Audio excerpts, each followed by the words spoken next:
사랑하는 세움교회 교사 선생님들, 오늘도 좋은 날입니다. 분이엘교회 원인재 강도사입니다. 이렇게 오랜만에 영상으로 인사드릴 수 있어서 참 감사하고 함께 나눔을 통해서 유익한 시간 될 수 있기를 원합니다.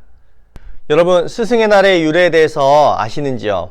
특별히 이 스승의 노고를 치하하고 존경심을 되찾기 위해서 만들어진 기념일입니다.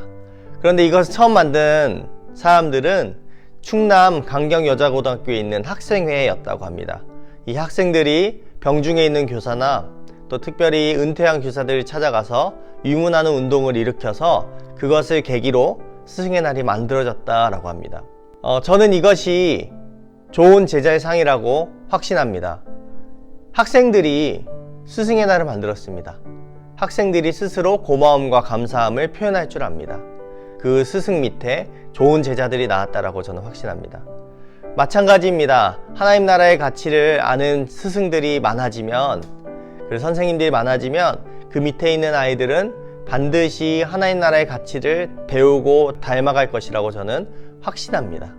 그래서 오늘 이 시간이 굉장히 중요합니다. 오늘 특별히 교사의 역할에 대한 이야기를 잠시 나누려고 합니다.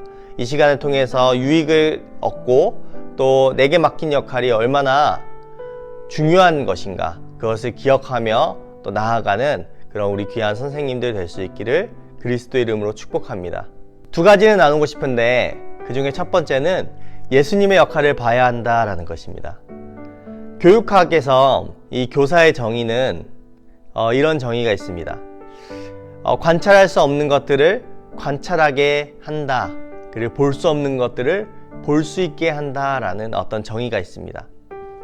이것을 가장 잘하신 분이 예수님이었습니다. 마태복음 4장에 보면 예수님께서 이런 어떤 가르치고 전파하고 고치는 일에 힘을 쓰셨던 장면이 나옵니다.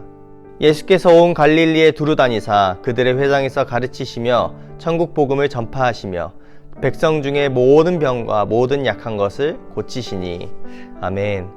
특별히 그 과정 속에 예수님은 가르치고 전파하고 그리고 고치시는 일에 굉장히 애를 많이 쓰셨습니다.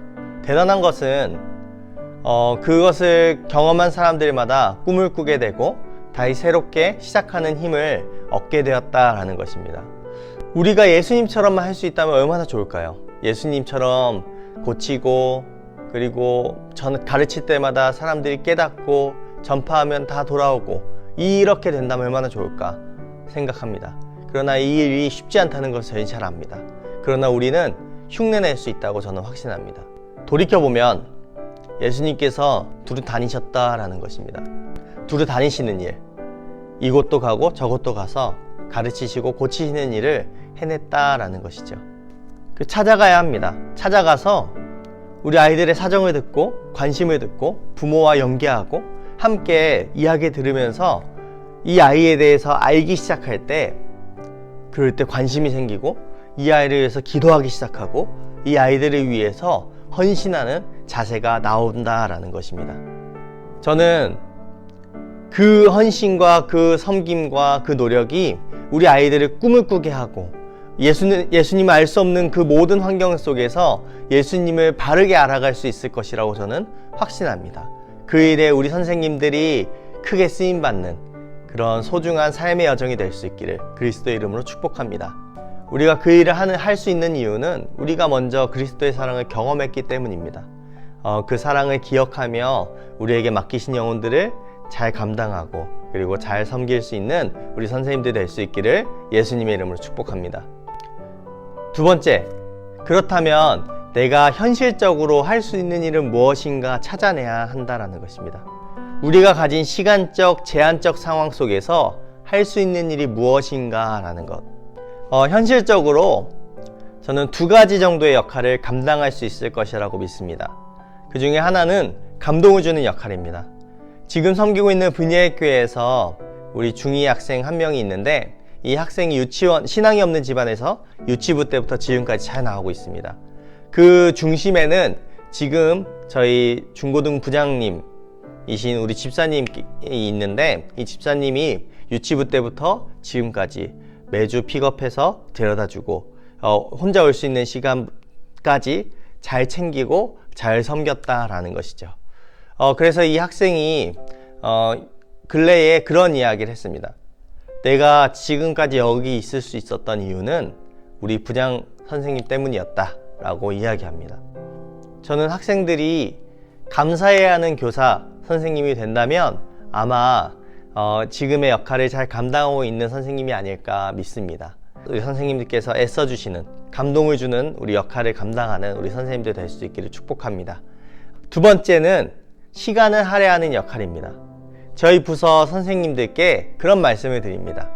우리 선생님들이 가진 에너지는 100%인데 100%를 잘 활용해서 시간을 나눠서 쓰시는 걸로 안다. 그 중에 1%만 우리 학생들을 위해서 매일같이 사용한다면 우리 학생들을 반드시 변한다라는 것입니다. 그리고 그 관심과 사랑이 우리 아이들을 변화시킨다라는 것이죠. 여러분의 하루를 잘 돌아보십시오. 학생들을 위해서 얼마나 시간을 쓰고 있는가 돌이켜보면 나의 관심이 우리 아이들에게 가 있는가 가 있지 않는가를 알 수 있게 될 것입니다. 여러분의 1%만 쓰십시오. 여러분의 시간의 1%만 쓰시면 우리 아이들 반드시 그 관심과 그 사랑으로 인해서 바르게 자라날 것입니다. 아주대 심리학 교수 김경일 교수라는 분이 있습니다.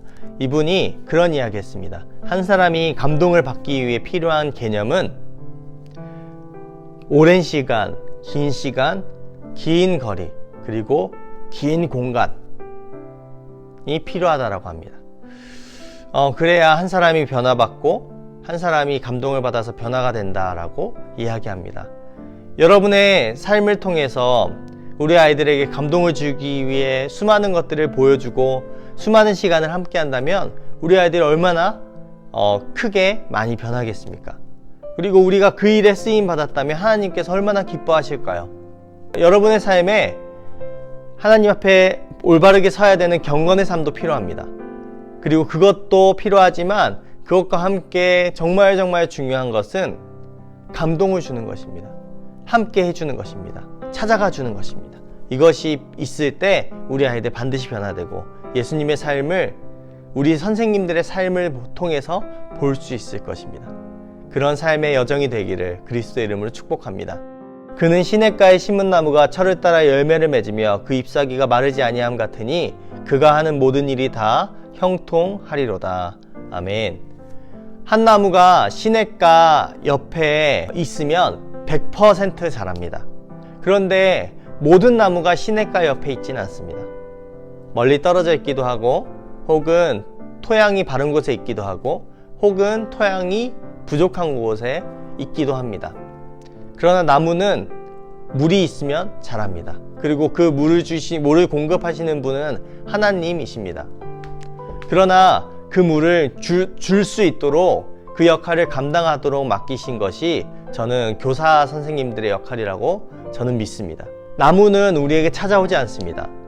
우리가 나무를 향해 찾아가야 합니다. 그리고 우리가 공급할 수 있는 물을 공급해 주는 것입니다. 그래야 우리 이 나무가 잘 자라난다라는 것이죠. 사랑하는 여러분, 우리 아이들에게 넉넉한 물을 공급해 주십시오. 우리 아이들이 잘 자라날 수 있도록 우리가 할 수 있는 일들을 해 나가는 것입니다. 교육의 질은 교사의 질을 절대 뛰어넘지 못합니다. 아무리 좋은 교육이 있어도 교사가 그것을 잘 전달해야 우리 아이들이 그것을 배우고 그것을 깨닫게 된다라는 것이죠. 사랑하는 선생님들, 지금까지 잘 해오셨고 지금도 너무너무 수고 많으십니다. 그러나 우리가 이것으로 만족하지 않고 더 나은 내일을 향해서, 더 나은 모습을 향해서 우리가 나아가는 것이 필요합니다. 우리 사랑하는 선생님들의 삶의 여정 속에 하나님의 신실하신 그 모습으로 지금까지 인도하셨던 것처럼 우리 아이들에게 신실한 모습으로 함께 해주십시오. 그렇다면 우리 아이들 반드시 변화되어서 정말 멋지게 쓰임받는 아이들 될 것입니다. 그렇게 우리가 좋은 징검다리의 역할, 그 가교의 역할 감당할 수 있는 우리 선생님들 되기를 예수님의 이름으로 축복합니다.